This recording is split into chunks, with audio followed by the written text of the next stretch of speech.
أعوذ بالله السميع العليم من الشيطان الرجيم. بسم الله الرحمن الرحيم. الحمد لله رب العالمين، والصلاة والسلام على أشرف الخلق وسيد المرسلين سيدنا رسول الله صلى الله عليه وآله وصحبه ومن صار على نهجه بإحسان إلى يوم الدين. رب اشرح لي صدري ويسر لي أمري واحلل عقدة من لساني يفقه قولي. اللهم اجعل جمعنا هذا مرحوما، واجعل تفرقنا من بعده معصوما، ولا تجعل فينا ولا منا يا ربنا شقيا ولا محروما. وأصلي وأسلم وأبارك على تاج رأسي، على مهجة روحي، على عافية الأبدان ونور الأبصار وطب القلوب رسول الله صلى الله عليه وآله وصحبه وسلم. أيها الإخوة الكرام، بادئ ذي بدء، فإنني لا يسعني في هذا المكان الطيب، في هذا الجمع الطيب، في هذا البلد الطيب، أمام هذه الوجوه الطيبة، إلا أن أتقدم بكامل الشكر والتقدير إلى من ساهم ورتب ونسق ونظم وعمل واجتهد حتى يخرج هذا الجهد المبارك إلى حيز النور والأنوار في بلد النور. فيا إخوتنا الكرام، تحية موصولة إلى أخينا وحبيبنا الأخ الحج علي، الله يجزيه الخير ويبارك فيه على الهمة. حج علي رب همة أحيت أمة، فنحن نقول إن شاء الله ولا نزكيك على الله عز وجل أنك من أهل الهمم إن شاء الله، وأسأل الله لك الثبات والسداد والرشاد. ثم الشكر موصول إلى شباب التغيير وإلى كلية القمة، أسأل الله سبحانه وتعالى أن يكون جهدهم هذا في ميزان حسناتهم إن شاء الله. ثم أيها الأحبة، ومحور الشكر والتقدير لحضراتكم يا من لبيتم الدعوة، يا من جئتم حبا في الله وحبا في رسول الله صلى الله عليه وسلم. ما الذي أتى بنا أيها الإخوة إلى هذا المكان؟ ما الذي أتى بي وأتى بكم وأتى بنا أجمعين إلى هذا المكان؟ إنه الله عز وجل، وإنه حبكم لله، حبكم للدين، وحبكم وانتماؤكم لأمة الحبيب رسول الله صلى الله عليه وسلم.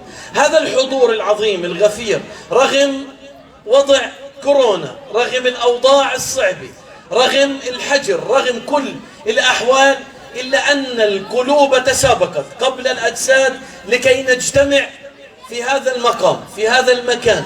ذلك لأن القلب مفعم بحب الأمة، بحب رسول الله وبحب الدين.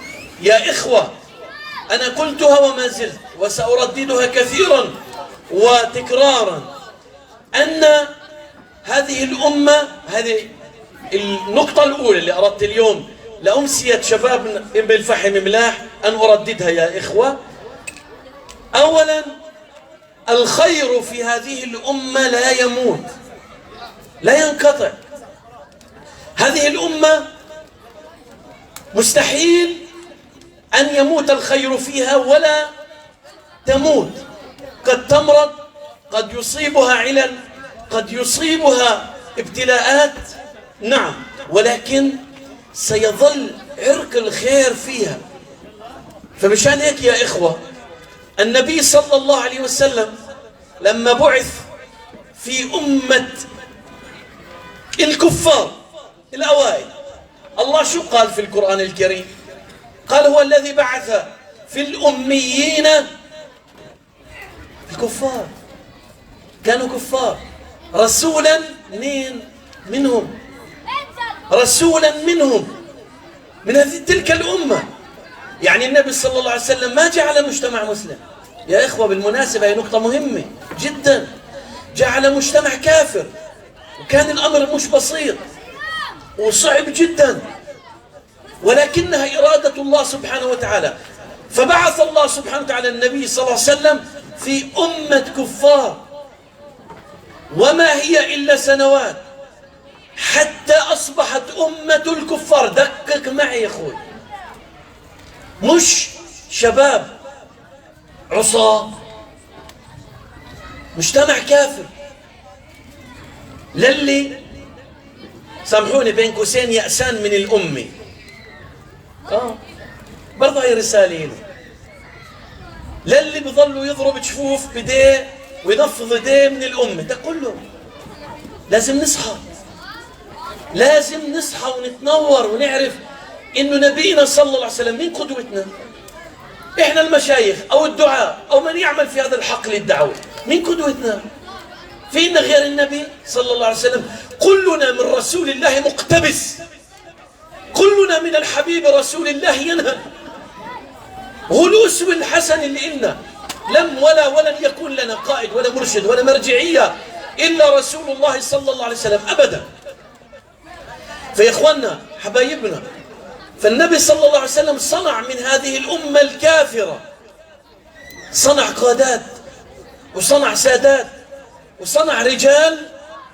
خلال سنوات كانت الأرض أكثر من ثلثين الأرض الدين بدين الإسلام، ثلثين الأرض. سيبيريا في الثلج مدفون صحابي لليوم هناك، مقامات للصحابي. بمجاهيل أفريقيا اليوم في مقامات صحابي. في تحت أسوار القسطنطينية أبو أيوب الأنصاري. في كل مكان لما تفوت على باب الأسباط، شداد بن أوس، عبادة بن الصامت، مش مقام قبورهم صحابي هناك. للي بزور الأقصى، وكلنا للأقصى نصير ومحب إن شاء الله، هناك مدفونين.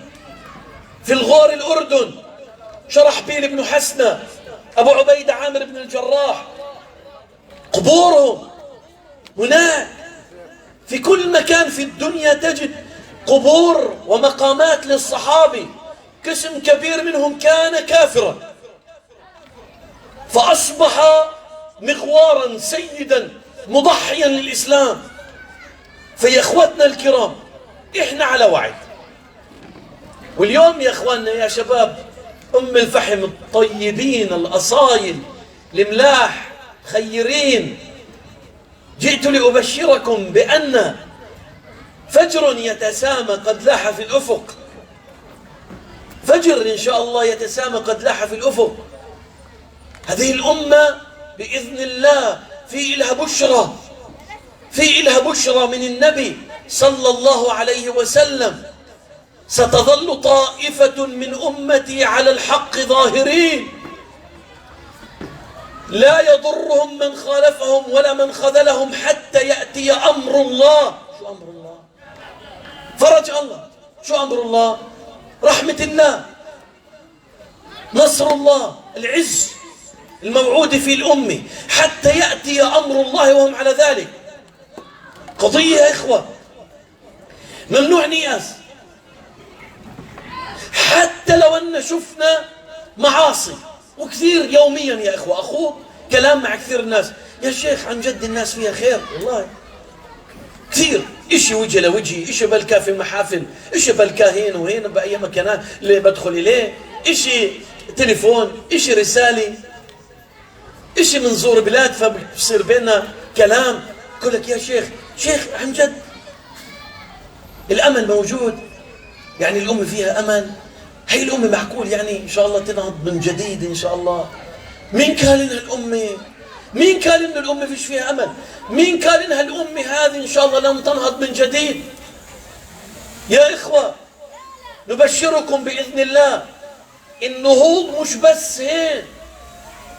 يا إخوة في بلاد الغرب اليوم فضل من الله سبحانه وتعالى، بفرنسا نبشركم، بفرنسا في بشريات وإحصائيات وتقريرات تقول أنه في سنة 2025 الدين الإسلامي إن شاء الله يبقى الأول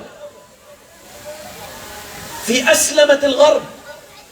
في أوروبا في تحرك إسلامي وتأسلم من قبل مين؟ مش مسلمين تايهين، من قبل ناس اللي كانوا في عالم اللي هم دين آخر يدخلون في دين الله أفواجا يوميا. إخواننا في بشرى، امسح الرماد والرمد عن العيون امسح عن القلب هذه الغشاوة. نعم بدنا رشفة أمل، بدنا ناس تدفع الأمل. أسهل إشي في الدنيا اليوم، تعرف شو أسهل إشي؟ شو أسهل إشي؟ إنك ما تعملش إشي. بيقول أحد الصالحين في عباراته، بيقول الجالس على الأرض لا يسكت. أنا معرض إنه يتوجع، اللي بده يطلع على القمة معرض لما يسكت يعني يتوجع، أما واحد قاعد بيعملش شيء مش معرض إنه يتوجع. فعشان هيك هذا الدرب يا إخوة، هذا الدرب مفروش بالابتلاء، هذا الدرب مفروش بالابتلاء والصبر.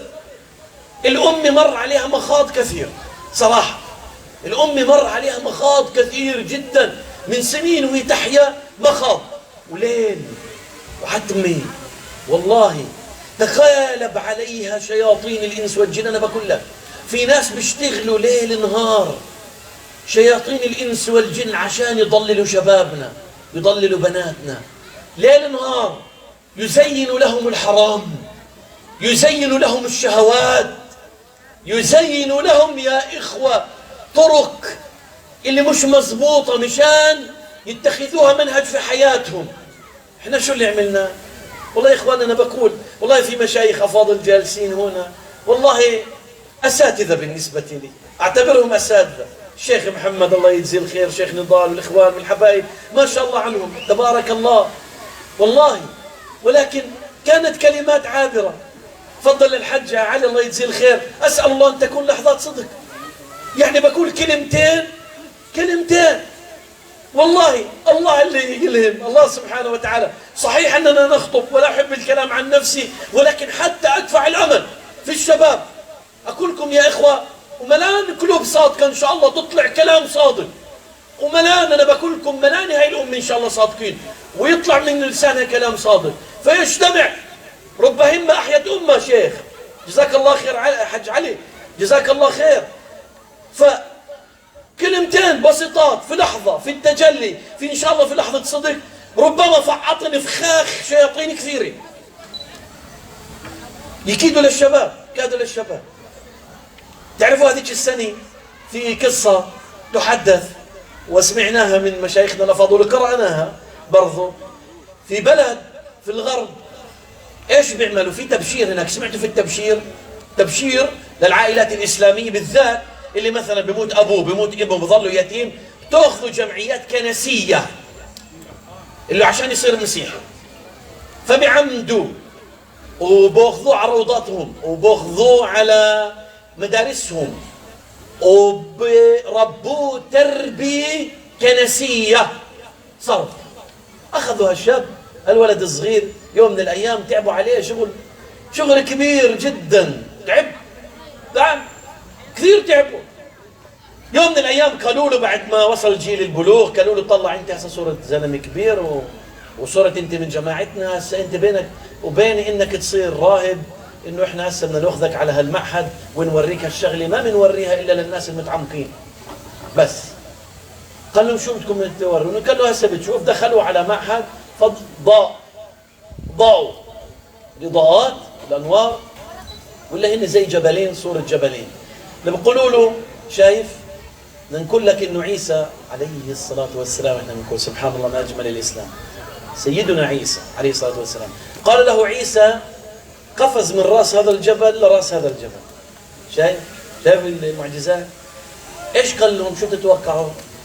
اشتغلوا عليه سنين ولا شو بقول لهم؟ ولا اللهم صل على سيدنا محمد، اللهم صل على سيدنا محمد،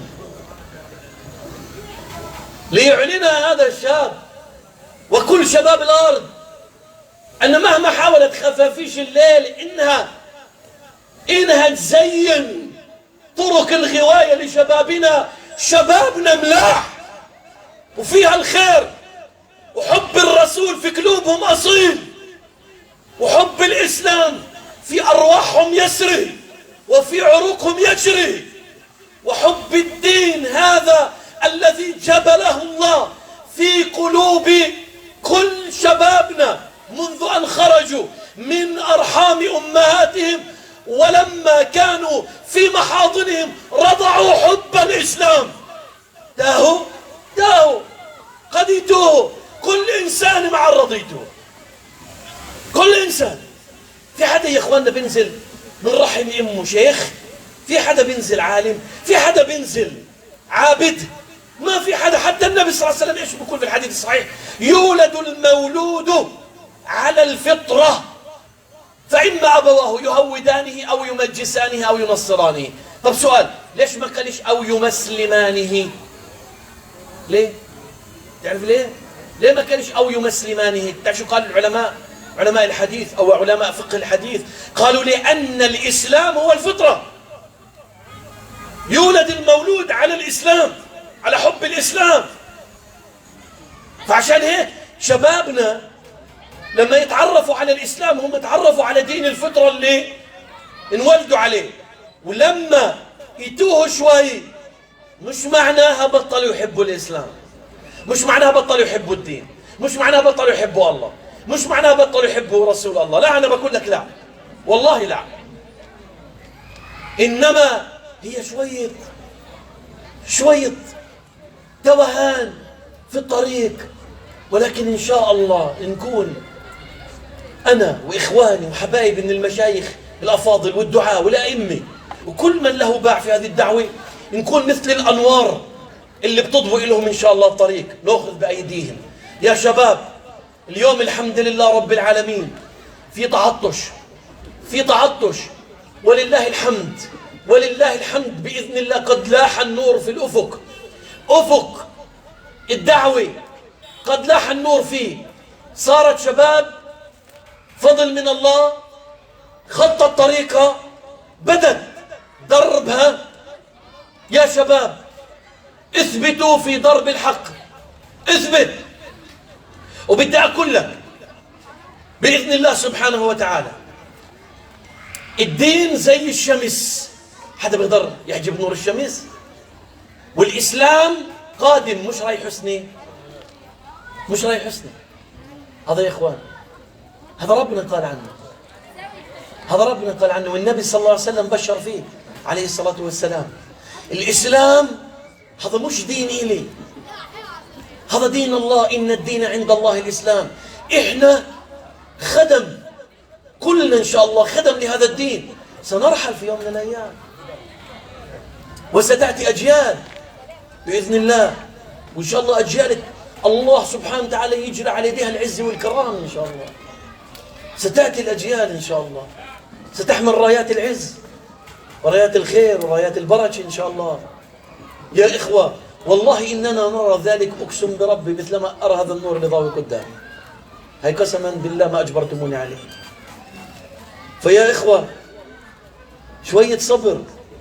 شبابنا كد ما نكثر جمع الهدايات، كد ما نقرب فرج الله علينا. فرج الله قرب، على فكرة فرج الله قاعد برفرف، قاعد بكرب بإذن الله سبحانه وتعالى، بكرب. كد ما جمع الهدايات، كد ما جمع الشباب يزيد في المساجد، في الصلوات، صلاة الفجر. يا إخواننا صلاة الفجر، صلوات الجماعة، أعمال الخير. اليوم صرت أسمع عن شباب تايبين جديد الحمد لله، شو بيعملوا؟ صيام اثنين وخميس، ما شاء الله. والله في ناس بتصلي من 20-30 سنة بيصوموش اثنين وخميس. شباب جديد تابوا بصوم اثنين وخميس. شباب جديد سمعنا عنها تايبة كافلين أيتام، بدوا يكفلوا أيتام. شباب جديد تايبة فضل من الله عز وجل، بدوروا على أعمال خير، بطقطقوا على دور المشايخ، بروحوا لهم على المساجد. شيخ شو في عمل خير؟ هذول مش ملاح بالله عليكم؟ هذول ملاح ولا مش ملاح؟ الله أكبر، الله أكبر. إخواننا الكرام إن شاء الله بس دقيقة إن شاء الله بإذن الله نستمع لصوت الأذان إن شاء الله رب العالمين، ثم نقبل ونردد مثلما يقول المؤذن. الله يجزيكم الخير. إن شاء الله إخواننا الصلاة بطلب إن شاء الله من الإخوان حج علي والحبايب إن شاء الله المشايخ، إن شاء الله نصلي في الملعب بعد إن شاء الله بإذن الله الكلمة، نحظى بالصلاة الجماعة وإياكم إن شاء الله بإذن الله سبحانه وتعالى. نردد يا إخوة إن شاء الله خاشعين مثل ما يقول المؤذن إن شاء الله.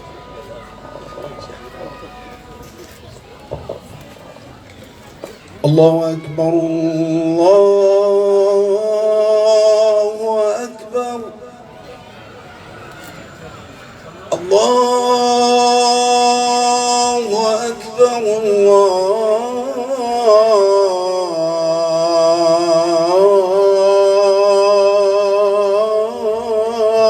الله أكبر. أشهد أن لا إله إلا الله.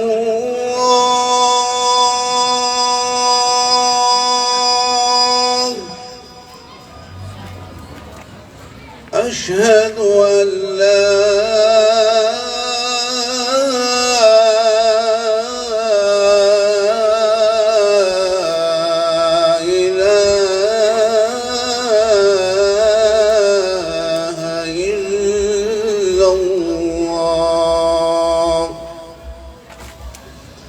أشهد أن محمدًا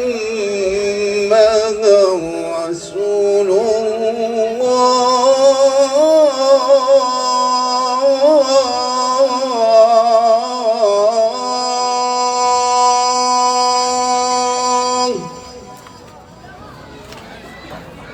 أشهد أن محمدًا رسول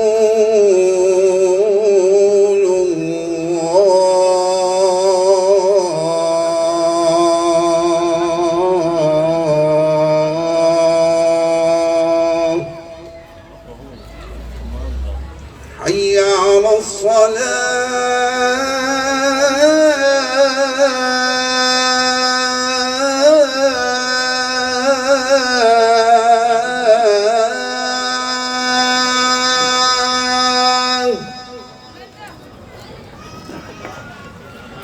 حي على الصلاة.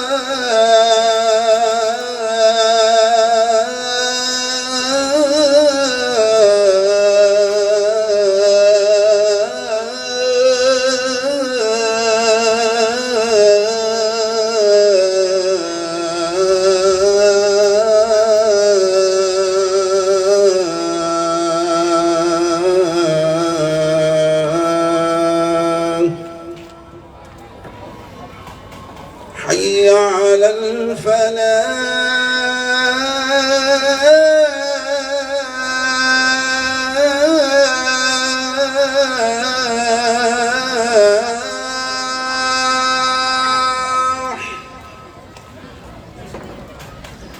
حي على الفلاح.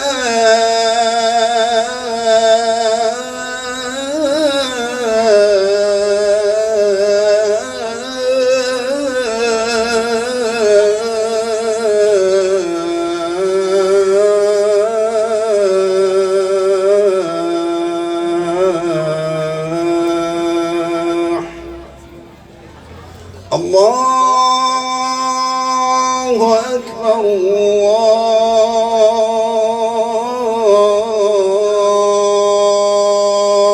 الله أكبر. لا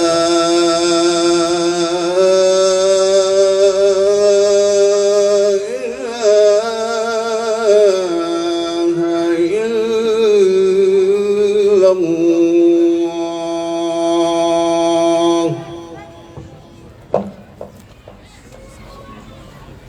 اللهم رب هذه الدعوة التامة الصلاة القائمة آت محمد الوسيلة والفضيلة درجة الرفيعة عفى اللهم المقام المحمود الذي وعدته إنك لا تخلف الميعاد. أدام الله هذه الحنجرة شيخنا شيخ محمد مصطفى ما شاء الله تبارك الله. بارك الله في هذه الأصوات الندية الشجية. أسأل الله أن تكون في ميزان حسناتكم إن شاء الله رب العالمين. أحبتنا الكرام، استكمالا إن شاء الله دقائق معدودة إن شاء الله ثم نختم بإذن الله عز وجل. فنقول إن شاء الله يا إخواننا يا شباب أم الفحم الكرام، أم الفحم وما أدراك ما أم الفحم. الله يقويكم يا شباب ما شاء الله. يعني فخامة الاسم تكفي. ولا أزكيكم على الله. فهذه أم النور، هذا بلد مصانع الرجال، هذا بلد المواقف، هذا بلد الكرام والإباء، بلد الشهامة والخير. هذا البلد كل الوقت كان سباقا للخير وللمواقف. وقد صدرت أم الفحم نماذج وأبطالا ونوعيات التي كان لها الفضل بعد الله سبحانه وتعالى في الدعوة إلى الله عز وجل، والذي أسأل الله سبحانه وتعالى أن يديم على هذا البلد الرخاء والسخاء، وأن يجعله آمنا مطمئنا، وسائر بلاد المسلمين، وأن يفك أسر شيخنا الشيخ رائد، الله ربنا يقويه ويثبته في أسره.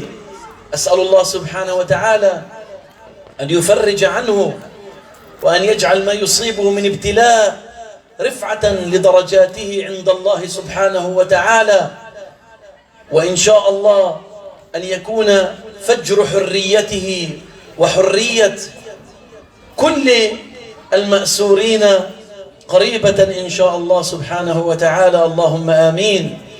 إخوتنا الكرام، ولا ننسى كذلك صانعات الرجال، لا ننسى صانعات الرجال في هذه المواقف. لما يقولوا لنا شبابنا ملاح، يا إخواننا احنا قلت وما زلت أردد، قصدنا رجالا ونساء.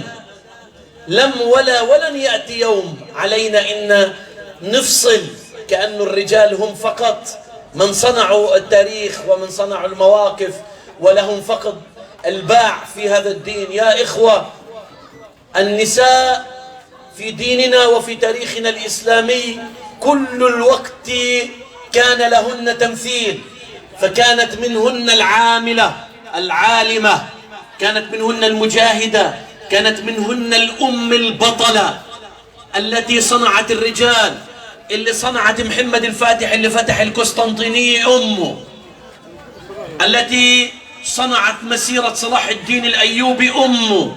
أحكي لك عن ناس توفوا أبائهم وهم صغار، اللي صنعت مسيرة الإمام الشافعي توفي أبوه وأمه حامل به، وأمه هي التي كانت تأخذ بيده إلى مصاطب العلم وحلقات العلماء.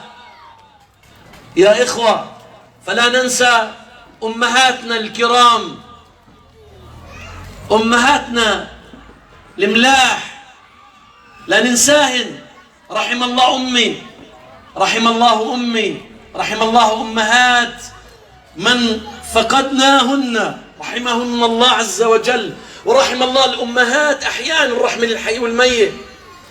فلا ننسى أن الأمة في يوم من الأيام وما زالت وستبقى، وكم سمعنا عن أمهات اللي كان لهن الفضل بعد الله بهداية، تنساش بهداية أولادهن، أميات هن كن الفضل إلهن بعد الله في هداية أولادهن، بدموع عينيهن يصلين لله إنه ابنها الله يهديه، وتظلها وراء ابنها، وتظلها تسأله، وتظلها واقفة في مسيرته لحديت ما يصير يصلي.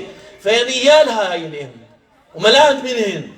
وأنا ببالغش إذا قلت لك إنه أغلب هدايات الشباب تحديدا هذه الأيام في استقراء شخصي عملته يا إخوة، في كثير من الأسئلة هنا وهناك تجد أمهاتهم وراهم. تعرف شو أمهات بقولين؟ بديش ابني يصير بروفيسور، بديش ابني يصير ملياردير، والله هيك بقولين في أمهات، بديش ابني يصير بروفيسور ولا يصير ملياردير. يا مشايخ بديش ابني، والله ما بدي يصير لا معاه مصاري، بدي ابني يصير يصلي، بدي ابني يصير الله يهديه. الله أكبر. سامعين يا شباب؟ شوف الأم شو بدها. والله إنه أكثر لحظة الأم بفرح قلبها لما تشوف ابنها قاعد بتوضى وبجهز حاله. وين يما؟ رايح المسجد. صدقوني شو بقول لكم، وملان على ناس عايشين تجارب من هالنوع. هذه الأمهات الكريمات تحية إجلال كبار واحترام لهم، كل احترام. هذه أم واقفة لأولادها. وتحية للزوجات كذلك، إنها زوجته هي كانت بعد الله سبب هدايته. نعم. وأعلم عن أزواج كان طريقهم بعيد عن الله، كثير بعيد عن الله. كل احترام لهذه الزوجة الجدعة المحترمة الطيبة الأصيلة الكريمة، واقفة لزوجها. نعم. يعني حدثني أحد الناس، كانت كلمات امرأة سبب هداية زوجها. أحد الناس الطيبين له علاقة، تقول يعني علاقة رحم مع هذه المرأة، فتقول لزوجها يعني احنا بحبك وانت بتحبني، هذا الحب المشروع. ولا النبي صلى الله عليه وسلم يقول يا شيخ الحب من أحب الناس إليك يا رسول الله في الحديث الصحيح؟ عائشة. ما خبى النبي صلى الله عليه وسلم عائشة. ومن الرجال اللي بيسألوا عمرو بن العاص، ومن الرجال قال أبوها صلوات ربي وسلامه عليه صلى الله عليه وسلم. قالت له بدنا نلتقي يوم القيامة، يعني احنا برضه حابة ألتقي معك يوم القيامة، ما بدي نفقد بعض يوم القيامة، لأنه بتعرف يوم القيامة ما في هناك عند الله سبحانه وتعالى